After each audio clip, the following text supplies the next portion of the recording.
వంగ గీత జనసేనలో చేరాలని సూచించారు పవన్ కళ్యాణ్. ఈ కామెంట్స్ కు కౌంటర్ ఇచ్చారు పిఠాపురం వైసీపీ అభ్యర్థి వంగ గీత.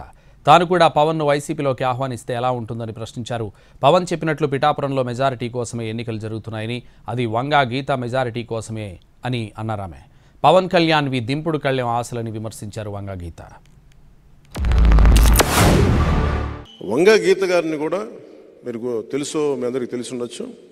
2009లో మన ద్వారానే రాజకీయాల్లోకి వచ్చారు. సో దురదృష్టవశాత్తు ఆవిడ ఉన్నారు. భవిష్యత్తులో ఆవిడ వైసీపీని వీడి జనసేనలోకి రావాలని మనస్ఫూర్తిగా కోరుకుంటున్నాను.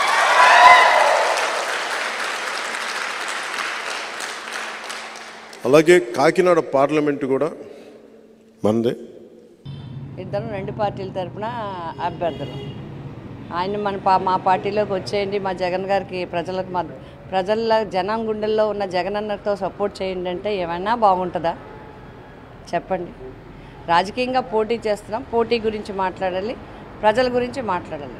ఆయన 2 ఇష్యూస్ పవన్ కళ్యాణ్ గారు 2 ఇష్యూస్ చెప్పడం జరిగింది.